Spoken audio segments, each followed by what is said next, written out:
The vote on abortion rights in the Senate is 24 hours away. We're hearing from both sides as they gear up for the historic decision, including the personal story a Michigan Democrat will share with colleagues. Gas prices hit a new record as the debate heats up over how to bring down prices on just about everything. Paula. How do you communicate with civility in these increasingly uncivil times? A local pair of well-known journalists spar in a way they hope will teach others on more productive ways to disagree. And I'm meteorologist Andrew Humphrey. We can all agree this is a beautiful day, summer-like with temperatures near 80 degrees, plenty of sunshine. But what about shower chances before the week is over, before tonight is over? Your weather forecast first at 4. Live from downtown Detroit, Local 4 News first at 4 starts now. Good afternoon. I'm Karen Drew. First at 4. A Detroit man headed to prison in connection to a road rage shooting that killed a 3-year-old boy. Derek Durham sat silently as he was sentenced this morning in the death of Christian Miller. The shooting happened on January 24th of 2019 on the Southfield Freeway. Family members say CJ was with his godmother, headed to see Sesame Street Live when Durham fired shots in a fit of road rage. Before sentencing, CJ's mother was emotional as she spoke to the court. God didn't take him away from me. You did. You took him away from me. So now I have to move on like ain't nothing happened? It's not fair. It's not fair to me. It's not fair to his sister and brother, and it's not fair to his family. Durham was sentenced to 70 to 100 years in prison. Right now, Michigan's U.S. senators are gearing up for a vote on an abortion bill. It would make the protections in Roe v. Wade a federal law. It comes on the heels of that Supreme Court leak suggesting conservative justices may overturn the decision. Democrat Gary Peters says he'll talk about his personal experience with abortion on the Senate floor. Peters' first wife had to undergo an abortion back in the 80s when her water broke in her second trimester. When we got to the other hospital, that doctor said, I have to do this immediately or you could lose your uterus. And if we wait any longer, your life could be taken. And if Roe versus Wade is overturned and the Michigan law is in a place which does not allow for an abortion under any circumstances, it would be absolutely catastrophic for families that go through situations like we did in the past. And it's simply unacceptable. The Senate bill is expected to fail with no Republican support.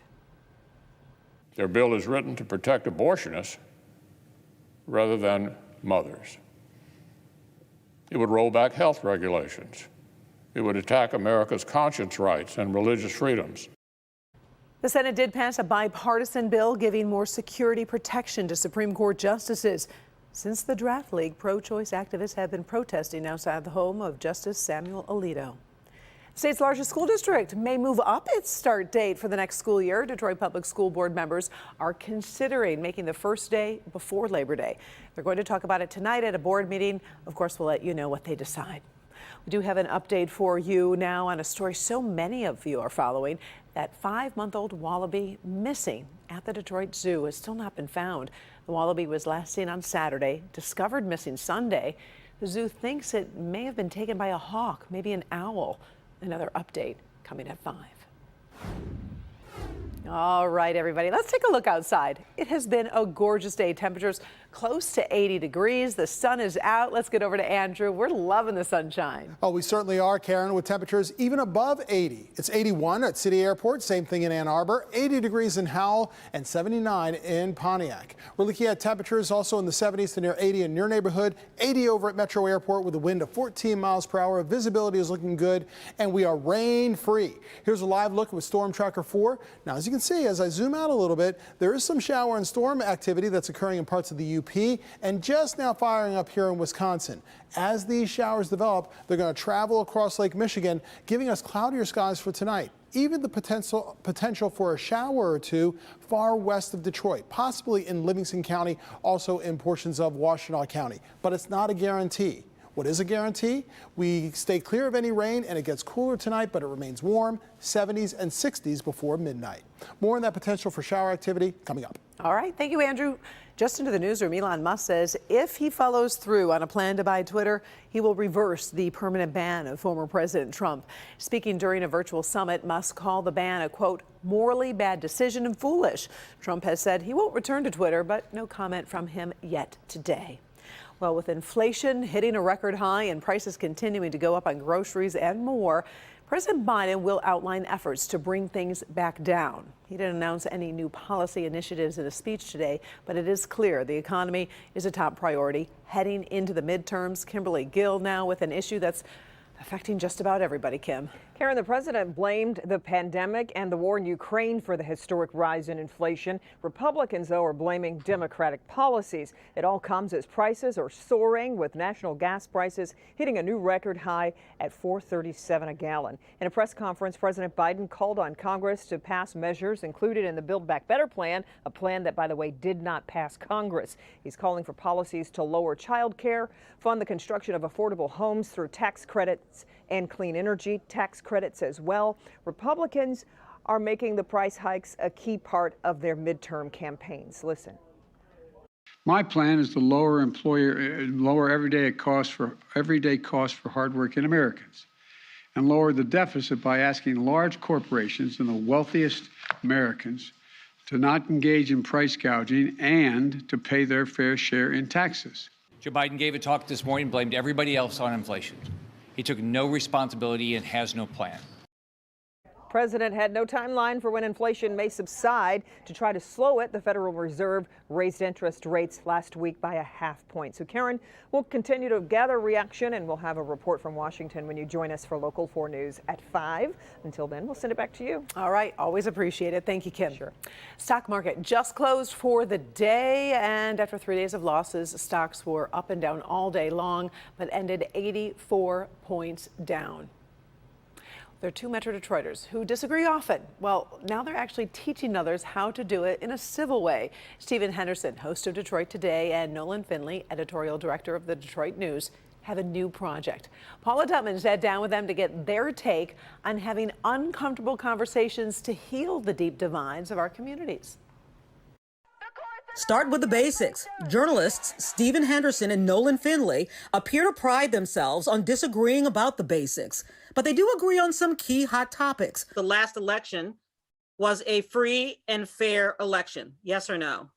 Oh, yes, of course. Of course, Joe Biden won, and there's never been any credible evidence to suggest that he didn't. But in other areas, they do have deep personal and philosophical divides. No need to guess which is the Republican conservative and which is the Democratic liberal. Just listen to them, like when discussing mask mandates. I contend that there's no evidence that the shutdowns of the economy and the restrictions on individual freedoms produce much results. If we hadn't done the shutdown, if we hadn't had masking, if we hadn't, really encouraged and pushed the idea of vaccination, how many more people would be dead? And there is, of course, daylight between the issue of Roe v. Wade and the precipice it's perched upon. Fixtures in broadcast media for their style of disagreeing and thought leadership for those who dial in, they've taken their brand of disagreements on the road. Their qualifications for teaching others how to disagree with civility. They like one another, despite their differences, and like to communicate with one another because of those differences. That's our effort to bring civil discussions to the issues that are dividing us in this country, to get people to set aside their anger and their hate and talk to each other. The two have a sponsorship to teach workshops on civility in these decidedly uncivil times in so many ways. You want me to go ahead this time, Steve? I know you went first the last time. Because the workshops are sponsored, they are free.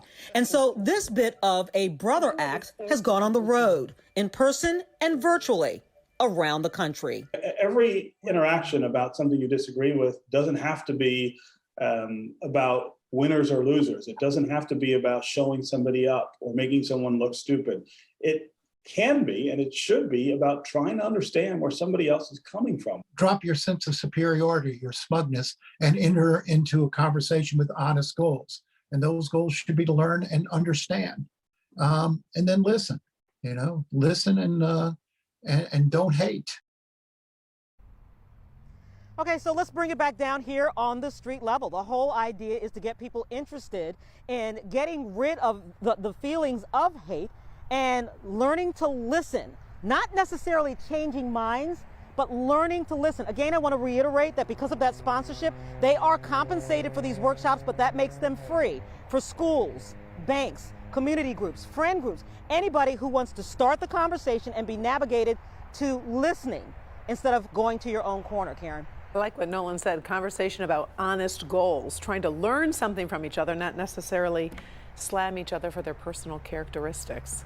Great insight, great story. Changing minds. Yeah, most definitely. Thank you, Paula. Yeah, thanks. Appreciate it.